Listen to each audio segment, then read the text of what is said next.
পুরো নিজের গাদে নিয়ে পদত্যাগ করা এক্ষুনি উচিত। আরজিকর কাণ্ডে নিহত চিকিৎসকের পরিবার এবার সরাসরি মমতা বন্দ্যোপাধ্যায়ের পদত্যাগ দাবি করল। আমার মেয়ে 7 জন পশ্চিমবঙ্গ সরকারের কর্মচারী ছিল এবং একজন ছাত্রী ছিল কলেজের। সুতরাং রাজ্য সরকার এর দায় এড়িয়ে আমার মেয়ের মৃত্যুর জন্য রাজ্য সরকার পুরো, আমি সরাসরি বলছি, রাজ্য সরকার পুরো দায়ী। এই অবস্থাতে মুখ্যমন্ত্রীর ক্ষমতায় থাকার কোনো যুক্তি নেই। ওনার এই দায় পুরো নিজের গাদে নিয়ে পদত্যাগ করা এক্ষুনি উচিত। কেন রাজ্য সরকার তড়িঘড়ি সঞ্জয় রায়ের ফাঁসি চেয়ে হাইকোর্টে গেল তা নিয়েও ফের একবার চাঞ্চল্যকর অভিযোগ করলেন নিহতর মা বাবা। আজকে সঞ্জয় যেহেতু উনি যাবজ্জীবন দিয়েছেন, তার বিরুদ্ধে মামলা করতে আবার হাইকোর্টে দৌড়াচ্ছে।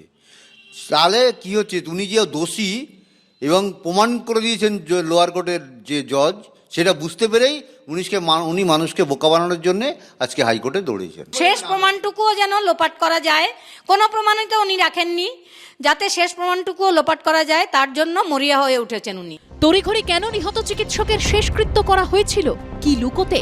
শুরু থেকে ওঠা এই প্রশ্ন নিয়েও বিস্ফোরক অভিযোগ করেছেন নিহত চিকিৎসকের মা বাবা। তখন আমার মেয়ের দেহটাকে চুল্লিতে ঢুকিয়ে দেওয়া হলো, তখন আমাদের এখানকার এমএলএ নির্মল ঘোষ সঞ্জীব মুখার্জির পিঠ চাপড়ে ওয়েল ডান বয় বলছিল। এই নির্দেশ আমি মনে করি মুখ্যমন্ত্রীর পুরো হস্তক্ষেপে এটা হয়েছে। এরা সম্পূর্ণভাবে তথ্য প্রমাণ লোপাটের সঙ্গে যুক্ত। এদের কেন পুলিশ সিবিআই গ্রেপ্তার করে তাদের কঠোর শাস্তি দিচ্ছে না, এটা আমার সমস্ত সরকারের কাছে এবং রাজ্য সরকার, কেন্দ্র সরকারের কাছে। নিহত চিকিৎসকের মা বাবার অভিযোগ প্রসঙ্গে পানিহাটির তৃণমূল বিধায়ক নির্মল ঘোষের সঙ্গে বারবার যোগাযোগ করা হলেও তার কোনো প্রতিক্রিয়া পাওয়া যায়নি।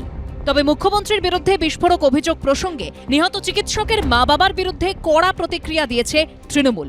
যে মুখ্যমন্ত্রী, যে পুলিশ 24 ঘন্টার মধ্যে তার মেয়ের ধর্ষক এবং খুনিকে ধরে আনলো, তাকে ধন্যবাদ জানানোর বদলে যদি অন্য কোনো ধরনের বিরূপ মন্তব্য হয় এবং আদালতের সব প্রসেস দেখেও, তাহলে ধরে নিতে হবে যে এই অন্ধ তৃণমূল বিরোধী কিছু অশুভ শক্তির হাতে তারা পরিচালিত হচ্ছে।